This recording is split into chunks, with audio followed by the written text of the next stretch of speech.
Hello guys, कैसे हैं आप सब। उम्मीद करता हूं कि आप सब लोग स्वस्थ होंगे और अपनी पढ़ाई में व्यस्त होंगे। तो गाइस, आज हम बात करने वाले हैं ब्रायोफाइटा का महत्वपूर्ण जीनस मार्केंसिया के बारे में। चलिए देख लेते हैं आज मार्केंसिया के बारे में, क्योंकि ब्रायोफाइटा का जनरल कैरेक्टर मैंने आपको बता दिया था, दूसरा क्लासिफिकेशन मैंने बता दिया था, तीसरी बात कि इसका जो एक जीनस रिक्सिया मैंने बता दिया था पूरा फुल डिटेल, और इसका एक जीनस और फ्यूनेरिया मैंने फुल डिटेल आपको बता दिया था। तो आज बात करने वाले हैं मार्केंसिया के बारे में। चलिए इसको भी देख लेते हैं तो पूरा ब्रायोफाइटा फिनिश हो जाएगा। तो चलिए देखते हैं, आज हम लोग बात करने वाले हैं मार्केंसिया के बारे में। किसके बारे में? मार्केंसिया के बारे में आज हम लोग बात करने वाले हैं। तो चलिए देखते हैं। सबसे पहले गाइस समझते हैं कि मार्केंसिया आया कहां से, कैसे आया। इसके क्लासिफिकेशन को थोड़ा सा देखते हैं। क्लासिफिकेशन को देखिए, क्लासिफिकेशन की अगर बात करें तो यहां मैं थोड़ा सा आप बताने के लिए यहां छोड़ देता हूं। क्यों? क्या बताने के लिए कि डिवीजन क्या है इसका, और इसका क्लास क्या है, और इसका ऑर्डर क्या है, और इसकी फैमिली क्या है, ऑर्डर के बाद फैमिली क्या है, और फिर इसका जीनस क्या है। जीनस देखिए ये कहां से आता है, कैसे आप इसे समझेंगे। ठीक है, तो यहां आप समझिए, जब मैं आपको ब्रायोफाइटा का क्लासिफिकेशन बता रहा था, किसका क्लासिफिकेशन गाइस बता रहा था आपको, ब्रायोफाइटा को एक बार थोड़ा सा सरसरी निगाह से देख लेते हैं। तो ब्रायोफाइटा को मैंने कहा था कि इसे 3 क्लास में डिवाइड किया गया है। इसको कितने क्लास में डिवाइड किया गया है? 3। एक तो है हिपैटिकॉप्सिडा, हिपैटिकॉप्सिडा, और दूसरा था एंथोसिरोटोप्सिडा, एंथोसिरोटोप्सिडा। ठीक है, और तीसरा था ब्रायोप्सिडा। क्या था? ब्रायोप्सिडा। ठीक है, ये 3 थे। 3 क्लास में इसको क्या किया गया था? ब्रायोफाइटा को डिवाइड किया गया था 3 क्लास में, हिपैटिकॉप्सिडा, एंथोसिरोटोप्सिडा और ब्रायोप्सिडा। अब हिपैटिकॉप्सिडा को आप जानते हैं, इस हिपैटिकॉप्सिडा को कहते हैं लीवरवर्ट। क्या कहते हैं? लीवरवर्ट कहते हैं। और इससे कहते हैं हॉर्नवर्ट। क्या कहते हैं? इससे कहते हैं हॉर्नवर्ट कहते हैं। और इससे ये मॉसेस है। किसके अंतर्गत आता है? ये मॉसेस। तो ये आपने देख लिया था, लीवरवर्ट, हॉर्नवर्ट और मॉसेस। अब ये था, ये मैंने बताया क्लास है। क्या है? ये क्लास है, क्लास। और ये डिवीजन है। ये ब्रायोफाइटा क्या है? डिवीजन है। ठीक है, अब यहां इसके ऑर्डर मैंने बताया था, इसके 4 ऑर्डर की बात मैंने किया था। कितने ऑर्डर इसकी बात मैंने किया था? 4 ऑर्डर की मैंने बात किया था। 4 ऑर्डर में मैंने बताया था इस्मा जके, इस फेरोकार्पेल्स और मार्केंसियल्स। ये ऑर्डर है गाइस, ये क्या है? ऑर्डर। मार्केंसियल्स और जंजरमिनियल्स, जंजरमिनियल्स और केलोब्रायल्स, केलोब्रायल्स। इतना मैंने बात किया था। ठीक है, इस्मा जके। ठीक है, स्फेरोकार्पेल्स, मार्केंसियल, जंजरमिनियल्स, केलोब्रायल्स। और रिक्सिया मार्केंसिया इसी के अंतर्गत आता है। मार्केंसियल्स ऑर्डर इसका क्या है? मार्केंसियल। इसमें रिक्सिया भी आता है, रिक्सिया भी आता है, और क्या आता है गाइस? मार्केंसिया भी आता है। मार्केंसिया भी आता है, रिक्सिया और मार्केंसिया। एक बात अब यहां समझिए, ये ऑर्डर हो गया तो यहां हम अब इसको फिलअप करते हैं। फिलअप का मतलब डिवीजन क्या है? हम लोग पढ़ रहे हैं ब्रायोफाइटा पढ़ रहे हैं, डिवीजन ब्रायोफाइटा। और क्लास क्या है इसका? हिपैटिकॉप्सिडा है, हिपैटिकॉप्सिडा है, हिपैटिकॉप्सिडा। ऑर्डर क्या है? ऑर्डर है मार्केंसियल्स है, मार्केंसियल्स हो गया। और फैमिली क्या है? मार्केंसिएसी। और फैमिली में ऐसी लगती है, आप जानते हैं। ठीक है, मार्केंसिएसी। और जीनस है मार्केंसिया। जीनस क्या है? मार्केंसिया। ठीक है, जीनस मार्केंसिया। तो ये इसका क्लासिफिकेशन हो गया गाइस। इसका मार्केंसिया का क्या देखा आपने? क्लासिफिकेशन देखा। अब चलते हैं इसके हैबिट और हैबिटेट के बारे में। इसको बिल्कुल आप नोट कर लीजिए, स्क्रीनशॉट ले लीजिए। चलते हैं हैबिट एंड हैबिटेट के बारे में इसके। ठीक है, तो सबसे पहले अगर हैबिट और हैबिटेट के बारे में हम बात करें गाइस, ठीक है, किसके? हैबिट और हैबिटेट के बारे में। हैबिट एंड हैबिटेट के बारे में बात करें तो अब इसमें समझिए हैबिट एंड हैबिटेट के बारे में। इसकी टोटल पूरे विश्व में 65 स्पीसीज ज्ञात हैं मार्केंसिया की। मार्केंसिया की इन वर्ड, ठीक है, वर्ल्ड में, ठीक है, पूरे विश्व में कितनी इसकी प्रजातियां ज्ञात हैं? 65 प्रजातियां इसकी ज्ञात हैं, ठीक है, 65 पूरे विश्व में। जिनमें से मैं आपको बता दूं, इनमें से जो इंडिया की अगर बात करें तो 11 स्पीसीज एक लोगों ने वर्णन किया है। 11 स्पीसीज के बारे में बताया है चोपड़ा ने। किसने? चोपड़ा ने बताया। और इसी में से 3 स्पीसीज जो कहां से रिपोर्ट करती हैं, reported from India, 3 species by Kashyap, ठीक है, कश्यप के द्वारा बताई गई। इतना ये किसके द्वारा बताई गई? इनके द्वारा। कहां ये रिपोर्टेड इन इंडिया में रिपोर्ट करती हैं। और एक क्वेश्चन मैं आपको बता दूं जो पूछता है, वो क्या पूछता है कि 11 स्पीसीज, मार्केंसिया की 11 species reported from western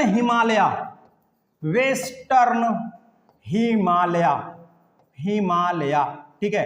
total 11 तो वेस्टर्न हिमालय से ही रिपोर्ट करती हैं, प्रदर्शित होती हैं 11 स्पीसीज, ठीक है, मार्केंसिया की। तो ये मैंने बताया कि वर्ल्ड वाइड 65 स्पीसीज हैं मार्केंसिया की, और इंडिया में चोपड़ा के द्वारा 11 स्पीसीज और कश्यप के द्वारा 3 स्पीसीज रिपोर्ट की गई, ठीक है, ये रिपोर्ट की गई इंडिया में। अब मैं आपको बता दूं, इनमें से कुछ कॉमन स्पीसीज हैं, कुछ कैसी हैं? कॉमन स्पीसीज हैं। कॉमन की स्पीसीज जो इंडिया में पाई जा रही हैं, उनमें से मार्केंसिया पॉलीमॉर्फा है जो सबसे ज्यादा बहुतायत ये मिलता है। मार्केंसिया पॉलीमॉर्फा हो गया एक, और दूसरा मार्केंसिया इंडिका, और अगली इसकी जो प्रजाति है मार्केंसिया सिमलाना हो गई, और मार्केंसिया नेपैलेंसिस प्रजाति हो गई, और एक मार्केंसिया पालमेटा। तो इसकी कितनी लगभग जातियां हैं इसकी? आप देख रहे हैं बिल्कुल 5 हैं जी, रिपोर्टेड फ्रॉम इंडिया, ये इंडिया। और एक बात, ये बहुतायत में मार्केंसिया पॉलीमॉर्फा बहुतायत में मिलता है। और कैसे? जो जहां पर एक बार जंगल में जैसे आग लग गई, आग लगने के बाद जब राख बन जाता है, फिर वहां पर बहुत तेजी से ग्रो करता है, बहुत तेजी से मार्केंसिया पॉलीमॉर्फा ग्रो करता है। एक बात और, ये मार्केंसिया की स्पीसीज कहाँ पाई जाती हैं? पहली बात तो ये टेरेस्ट्रियल हैं, और टेरेस्ट्रियल ये स्थलीय हैं। कैसी हैं? स्थलीय। और टेरेस्ट्रियल के साथ साथ कहाँ पाई जाती हैं? Moist and सैडी places. इसका मतलब ये है कि नम और छायादार स्थानों पर पाई जाती हैं। ये स्थलीय हैं, ये प्रजातियां इसकी स्थलीय हैं और नम और छायादार स्थानों पर पाई जाती हैं, ठीक है। तो ये हो गया इसके बारे में। अब आगे इसके हम थाइलस यानी बॉडी के बारे में बात करते हैं गाइस। किसके बारे में बात करते हैं? इसके हम बॉडीज के बारे में बात करते हैं। तो चलिए देख लेते हैं इसके थैलस स्ट्रक्चर के बारे में। थैलस स्ट्रक्चर के बारे में अगर हम बात करें, थैलस इसके अगर इसका कुल मिला के कह दीजिए कि मार्केंसिया का हम बात करने चल रहे हैं एक्सटर्नल स्ट्रक्चर के बारे में। स्ट्रक्चर यानी एक्सटर्नल बाह्य संरचना के बारे में हम बात करने चल रहे हैं। अगर इसके बाह्य संरचना के बारे में बात करें, देखिए गाइस, तो इसमें 2 संरचना दिखती है। पहली खास बात इसकी क्या है कि जो मार्केंसिया होती है, पहली बात इसकी मुख्य बॉडी कैसी होती है? गैमेटोफाइटिक होती है। आप जानते हैं कैसी होती, मेन बॉडी इसकी कैसी होती है? गैमेटोफाइटिक होती है। यहाँ हम दिखा दें थोड़ा सा। मेन बॉडी इसकी होती है गैमेटोफाइट। कैसी होती है? गैमेटोफाइट होती है मुख्य इसका। गैमेटोफाइट का मतलब होता है थैलोस अर्थात थैलस कह दीजिए। थैलस मीन्स क्या होता है? इसका मतलब क्या होता है कि इसका मतलब है नॉट, यानी इसका शरीर जो है not differentiated into root, stem and leaves. इसका मतलब इसका थैलस क्यों नाम दिया? क्योंकि इसका पूरा पौधा जड़ तना पत्ती में विभाजित नहीं होता है। ठीक है, ये समझ में नहीं आता कौन भाग जड़ कहलाए, कौन तना, कौन पत्ती। Not differentiated root, stem and leaf. ठीक है, तो ये बात हो गई। अब इसके हम एक्सटर्नल स्ट्रक्चर के बारे में अगर बात करें, स्ट्रक्चर यानी बाह्य रूप से अगर देखें तो इसमें दो रो से दिखता है, एक तो कौन डॉर्सल सरफेस और एक वेंट्रल सरफेस। तो दोनों संरचना को हम थोड़ा सा देखते हैं, इसके डॉर्सल स्ट्रक्चर और वेंट्रल स्ट्रक्चर को हम देखते हैं। देखिए एक साइड में मैं आपको दिखा रहा हूं इसके डॉर्सल स्ट्रक्चर को, किसको दिखा रहा हूं गाइस? तो ये तो है एक तरफ इसका डॉर्सल स्ट्रक्चर, ये मैं बना रहा हूं, और एक साइड में इसका मैं वेंट्रल स्ट्रक्चर बनाने चल रहा हूं गाइस। तो एक साइड में इसका वेंट्रल स्ट्रक्चर मैं बनाने चल रहा हूं। तो देखिए अभी डॉर्सल स्ट्रक्चर और वेंट्रल स्ट्रक्चर, थोड़ा सा ये और बड़ा बना दें तो फिर मजा आ जाएगा, और इसको दूसरे कलर से कर दें तो मजा आ जाएगा। ठीक है, देखिए ऐसा, ये इस तरीके से अब मजा आएगा। देखिए कैसे, इसको समझिए। अब यहां पर अगर इसके देखिए डॉर्सल मैं दिखा रहा हूं, ये सतह है, मैं डॉर्सल को एक्सप्लेन करूंगा, डॉर्सल सरफेस, डॉर्सल सरफेस। और यहां मैं बात करूंगा वेंट्रल सरफेस की, किसकी? Ventral surface. ठीक है, अब डॉर्सल और सरफेस ये पीठ, अर्थात आप ऐसे समझ लो कि जैसे हनुमान जी के पास हम लोग जाते हैं, लेट जाते हैं बिल्कुल, ठीक है, तो हमारी पीठ ऊपर हो जाती है, तो ये है डॉर्सल सरफेस, जो पीठ वाला ऊपर वाला पोर्शन जो ऊपर होता है बिल्कुल, ठीक है, ऊपर होता है, उसे कहते हैं डॉर्सल। तो ऊपर से इसमें क्या क्या दिखते हैं, इसकी खास बात आप देखिए, ऊपर से क्या क्या दिखता है इसमें। पहली बात तो इसका ये जो दिख रहे हैं ये लोब हैं, ये पूरा एक इसका थैलस स्ट्रक्चर है, इसे कहते हैं लोब। क्या कहते हैं इसको गाइज? इससे कहते हैं, मैं आपको बता दूं, इससे कहते हैं भाई, इसे कहते हैं लोब। क्या कहते हैं इसे? लोब। और ये जो बीच में यहां दब गया एक लोब में, और इससे कहते, यहीं पर ग्रोइंग पॉइंट इसका होता है, इसे कहते हैं एपिकल नोच। इसे क्या कहते हैं? एपिकल नोच। यही इसका ग्रोविंग पॉइंट होता है, वृद्धि करने वाला, यहीं से वृद्धि करता है। ये लोब हो गए, ठीक है, एपिकल नोच हो गया। और ये जो बीच वाला पोर्शन है इससे कहते हैं मिडरिब। क्या कहते हैं?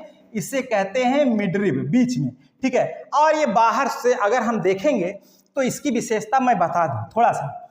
अब विशेषता इसकी ये है कि यहीं पर ऐसे संरचनाएं बिल्कुल इसमें मिलती हैं, कप जैसी संरचनाएं यहां पर देखने को मिलती हैं, कप जैसी संरचनाएं देखने को मिलती हैं।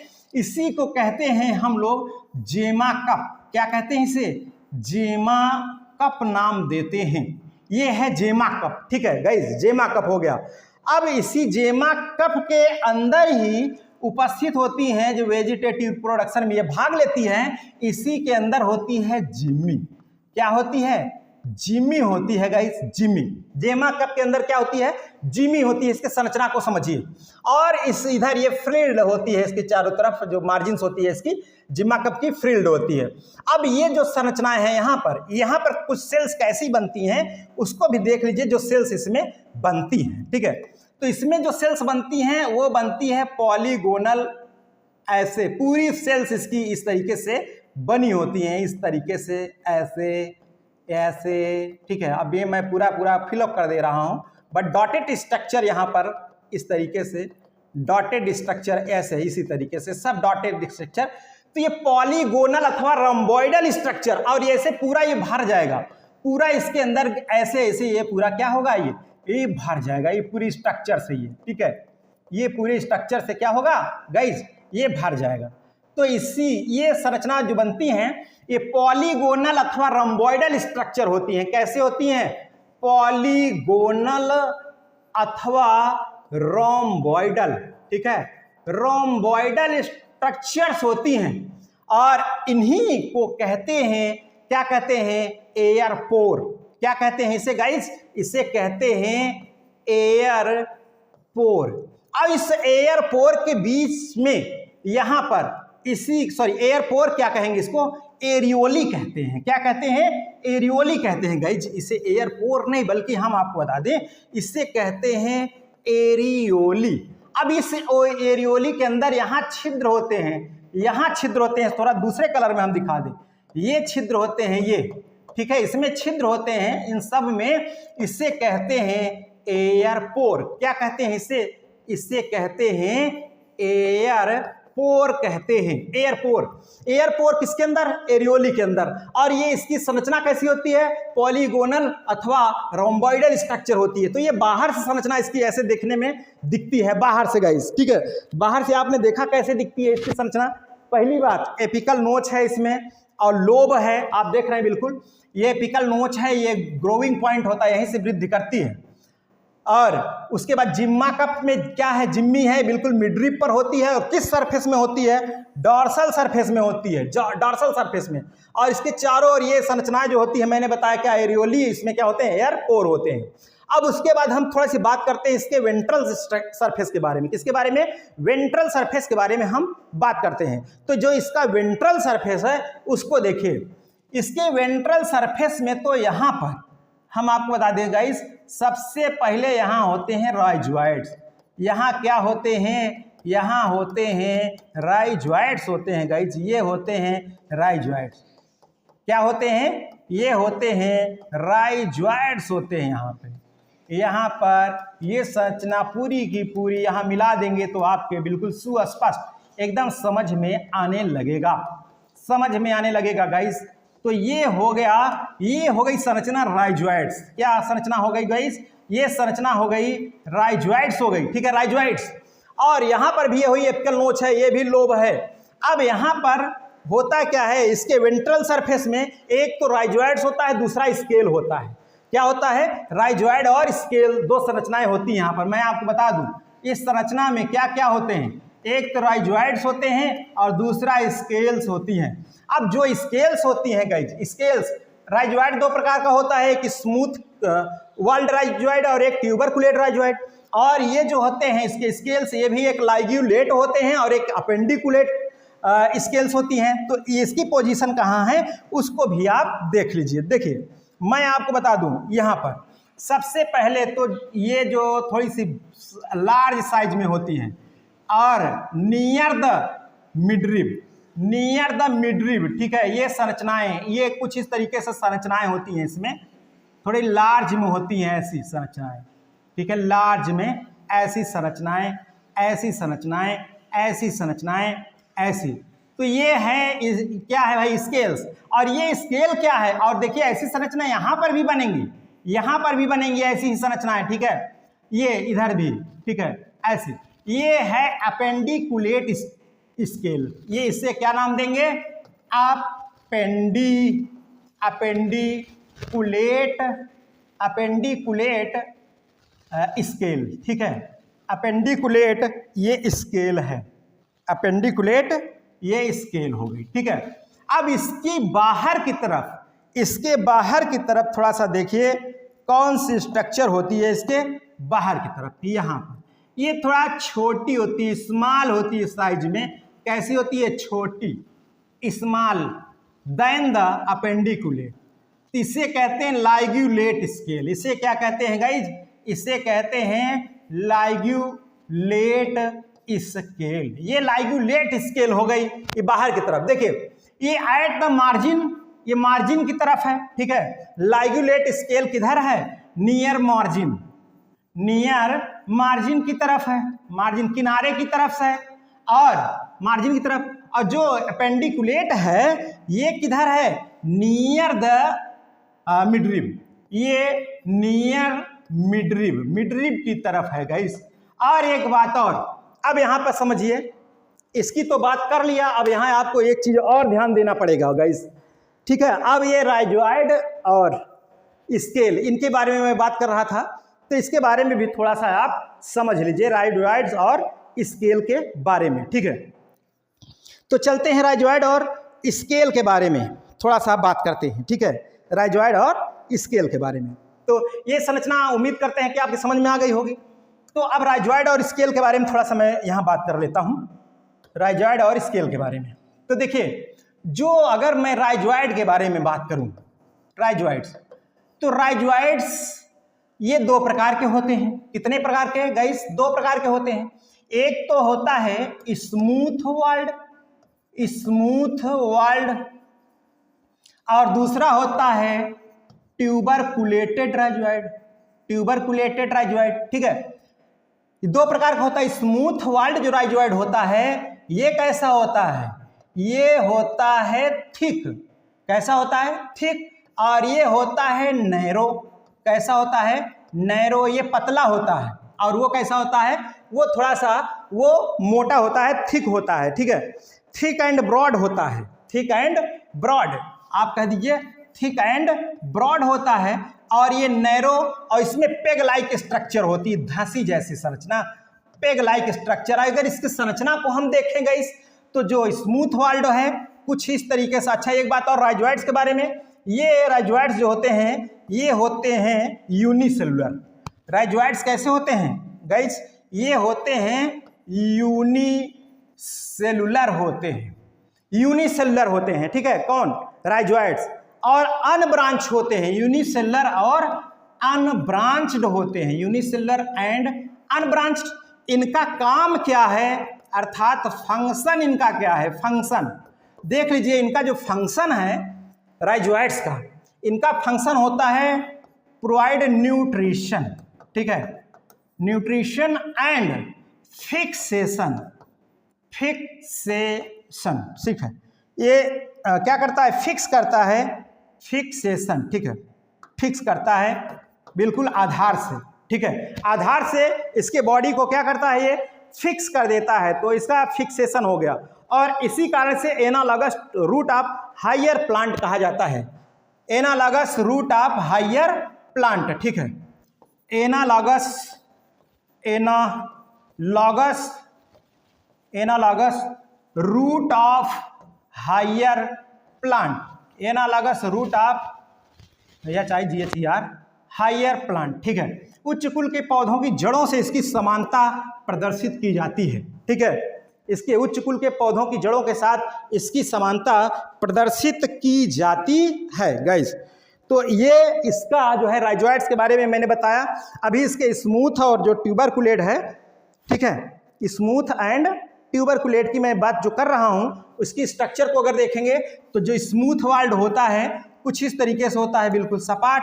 और जो ट्यूबरकुलेट होता है इसमें कुछ ऐसी संरचनाएं होती हैं, इनमें कुछ ऐसी संरचनाएं होती हैं। तो ये ट्यूबरकुलेट हो गया, ये स्मूथ हो गया, ठीक है, वो पेग लाइक स्ट्रक्चर कहलाती हैं, इसके बीच में जो संरचनाएं हैं। और राइजोइड ही मैंने बताया वेंट्रल साइड में लटकी होती है, स्केल और राइजोइड, और यही क्या करते हैं, इसको पोषण देते हैं और आधार अर्थात सबस्ट्रेटम से मार्केंसिया के स्ट्रक्चर को फिक्स कर देते हैं, ठीक है। अब राइजोइड हो गया। अब स्केल के बारे में थोड़ा सा हम बात करें, किसके बारे में बात करेंगे गाइस, अब बात करेंगे हम स्केल के बारे में। तो स्केल के बारे में देखेंगे, पहली बात तो ये मल्टी सेलुलर होता है और 1 सेल थिकनेस होता है, ठीक है, multicellular and 1 cell thickness scale. Scale कैसा होता है भाई, स्केल्स ये होता है multicellular and 1 cell thickness, 1 cell thickness और purple in colour, purple in colour, purple in colour, इसका कलर कैसा होता है, पर्पल कलर में। और ये कितने प्रकार की होती हैं स्केल्स गाइस, तो ये होती हैं 2 टाइप्स की। एक मैंने बताया अभी, कौन कौन बताया दोनों में, एक होती है लाइग्यूलेट, लाइग्यूलेट, और एक मैंने बताया अपेंडिकुलर, अपेंडिकुलेट, अपेंडिकुलेट कह दीजिए। ये लाइग्यूलेट और अपेंडिकुलेट 2 टाइप्स, 2 टाइप्स, 2 प्रकार की होती है। एक लाइग्यूलेट होती है और एक अपेंडिकुलेट होती है। लाइग्यूलेट को मैंने बताया, क्या बताया, कि ये near the margin, near the margin, margin की तरफ होती है, नियर मार्जिन, मार्जिन की तरफ होती है। और ये कहाँ होती है, ये नियर क्या, मिडरिब, नियर मिडरिब, मिडरिब की तरफ होती है। ये स्मॉलर होती हैं, थोड़ी सी स्मॉल होती हैं, और ये कैसी होती हैं, थोड़ी सी उसकी तुलना में बड़ी होती हैं, लार्ज होती हैं। और इसका जो फंक्शन है गाइस, इसका फंक्शन क्या है, फंक्शन के बारे में बात करें स्केल के, तो protective in nature, protective in nature, ठीक है, ये प्रोटेक्टिव अर्थात सुरक्षा करती है, क्या करती हैं, ये सुरक्षा प्रदान करती हैं। ठीक है, अब अगर इनके हम इंटरनल स्ट्रक्चर के बारे में बात करें गाइस, अगर हम इसके थैलस के इंटरनल स्ट्रक्चर के बारे में बात करें तो अब यहाँ देखिए, यहाँ बात करते हैं इंटरनल, वो तो एक्सटर्नल स्ट्रक्चर हो गया। अब इंटरनल स्ट्रक्चर के बारे में हम बात करेंगे, इंटरनल स्ट्रक्चर के बारे में बात करेंगे। तो इनका इंटरनल स्ट्रक्चर जो है गाइस 3 भाग में बटा होता है। 3 भाग में एक तो होता है एपिडर्मल रीजन, एपिडर्मल रीजन, दूसरा होता है इसमें फोटोसिंथेटिक रीजन, फोटोसिंथेटिक रीजन, तीसरा होता है स्टोरेज रीजन। 3 रीजन है इसमें। इसके इंटरनल स्ट्रक्चर को देखेंगे 3 क्षेत्र आपको दिखाई पड़ेंगे। एक कौन सा, एक एपिडर्मल और एक फोटोसिंथेटिक और एक स्टोरेज रीजन। अब ये है क्या, जो एपिडर्मल रीजन होता है 2 भाग में बटा होता है। ये बटा होता है एक अपर एपिडर्मल रीजन और एक lower epidermal region. Upper epidermis और लोअर एपिडर्मिस 2 होती हैं। अब इनमें क्या क्या होता है, इनके स्ट्रक्चर को देख करके ही पता चलेगा। तो इनके स्ट्रक्चर की अगर हम बात करें तो इनके स्ट्रक्चर को आप एक बार देखिए गाइस, यहाँ पर अगर इसका स्ट्रक्चर हम बनाए थोड़ा सा ऐसे गोचू मोचू करके, थोड़ा सा ऐसा ही आप देखते चलो, थोड़ा सा रफली डायग्राम है, रफली डायग्राम ऐसा मैं बना रहा हूँ आपके समझने के लिए। ये हो गया, और ये नीचे से कुछ हम ऐसा स्ट्रक्चर बना रहे हैं। ठीक है, ऐसा स्ट्रक्चर कुछ हम बना रहे हैं गाइस यहाँ पर। इसके स्ट्रक्चर इसीलिए मैं इसका PDF ले लेता हूँ ताकि जल्दी हो जाए। ठीक है, अब एक इसके ऊपर जो चलेंगे, एक इसके ऊपर स्ट्रक्चर होगा, एक इसके ऊपर। ठीक है, ऐसा स्ट्रक्चर, इस तरीके से स्ट्रक्चर, ऐसा गाइस, ऐसा। अब इसी में पार्शियल फिलामेंट क्या होंगे गाइस, इसी में पार्शियल फिलामेंट होंगे।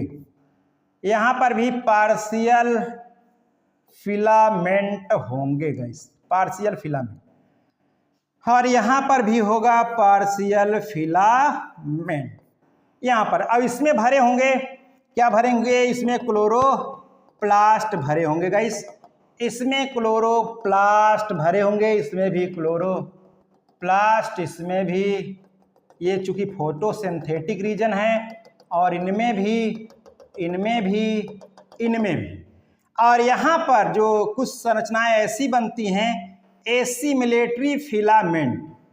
कौन सी संरचनाएं गाइज, एसिमिलेटरी फिलामेंट, ऐसी इसमें भी होंगे क्लोरोफिल।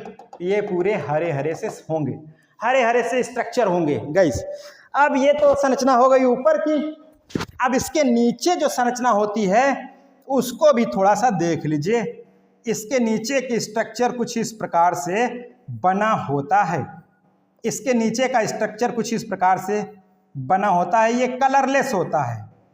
ये कैसा होता है गाइज, ये कलरलेस होता है। अब ऐसी संरचना समझो सब पूरे में ऐसा ही बना होगा, पूरे में ऐसी संरचना ये बनी होगी ऐसे। अब इसी में इस संरचना देखो, अब थोड़ा सा डिवाइडेशन करते हैं। डिवाइडेशन का मतलब ये संरचना है, ये कहलाती है फोटोसिंथेटिक रीजन। फोटोसिंथेटिक रीजन हो गया। और ये जो संरचना है यहाँ से यहाँ तक, ये कहलाती है स्टोरेज रीजन। ये स्टोरेज रीजन हो गई, फोटोसिंथेटिक रीजन और स्टोरेज रीजन हो गई। अब यहीं से स्केल भी निकलते हैं गाइज, यहाँ से क्या निकलते हैं, स्केल, और यहीं से निकलते हैं राइजोइड। क्या निकलते हैं, राइजोइड। और इसी में कुछ संरचनाएं मैं आपको बता दूं, ऑयल ड्रॉपलेट्स की होती हैं, ऑयल। और कुछ इसी में संरचनाएं होती हैं जो म्यूसिलेज, इसी में क्या होती है, म्यूसिलेज, जो इसको सूखने से बचाता है, इस थैलस को सूखने से क्या करता है, बचाता है। तो स्टोरेज रीजन है, ऊपर भोजन बनता है तो या करके इसमें स्टोरेज रीजन में स्टोर हो जाता है। ठीक है, तो स्टार्च के रूप में इसका फूड मटेरियल आ जाता है। अब इसमें ये क्या है, ये भाई स्टोमेटा है, या ये जो पोर है इसे कहते हैं एयर पोर, एयर पोर कहते हैं। और ये जो है, जो ये पूरा चैम्बर है, इसी से एयर निकल रही थी, इसे एयर चैम्बर कहते हैं। क्या कहते हैं? इसे कहते हैं एयर चैम्बर। और ये हैं, ये पार्टीशन वाल है, इसे कहते हैं पार्टीशन वाल कहते हैं गाइस। और ये एसिमिलेटरी फिलामेंट है, ठीक है, या इसी को कहते हैं फोटोसिंथेटिक फिलामेंट। फोटोसिंथेटिक फिलामेंट होते हैं ये, ठीक है। पार्टीशन वाल हो गया। एक बात और, एक बात क्या है, एक बात ये है, यहाँ ये है अपर एपिडर्मिस, ये है अपर एपिडर्मिस, और ये है लोअर एपिडर्मिस, लोअर एपिडर्मिस। तो देख लीजिए ये पूरा इसका स्ट्रक्चर है गाइस। इंटरनल स्ट्रक्चर की अगर बात करें तो ये है इंटरनल स्ट्रक्चर इसका। इंटरनल स्ट्रक्चर अभी मैं बता रहा था इसका इंटरनल स्ट्रक्चर। इंटरनल स्ट्रक्चर में आप देख रहे 3 एपिडर्मल रीजन जो है, ये एपिडर्मल रीजन ये है दोनों तरफ किनारे पर। ये अपर एपिडर्मिस लोअर एपिडर्मिस में बट गया। लोअर एपिडर्मिस से स्केल निकलते हैं, राइजोइड्स निकलते हैं। अपर एपिडर्मिस में क्या होते हैं? स्टोमेटा होते हैं, ठीक है। फिर ऊपर का ये भाग फोटोसिंथेटिक रीजन कहलाता है, इसी में क्लोरोफिल होते हैं, इसी कारण भोजन बनाता है। फिर ये आ जाता है स्टोर करता है, इसमें स्टोरेज रीजन में, स्टोरेज रीजन हो गया। तो बिल्कुल ये इसका इंटरनल स्ट्रक्चर है, मैंने पूरा समझा दिया। अब इसके रिप्रोडक्शन की जो बात करेंगे हम, तो अब इसके रिप्रोडक्शन के बारे में गाइस अगर हम बात करें तो रिप्रोडक्शन इसका जो है, और यहाँ करेंगे तो ये वीडियो बहुत लंबा हो जाएगा, लंबा। तो इसलिए हम लोग इसके रिप्रोडक्शन की बात हम अपने अगले लेक्चर में करेंगे। तो गाइस चलिए आज यहीं तक रखते हैं, फिर मिलेंगे नए लेक्चर के साथ। ओके, थैंक यू, जय हिंद।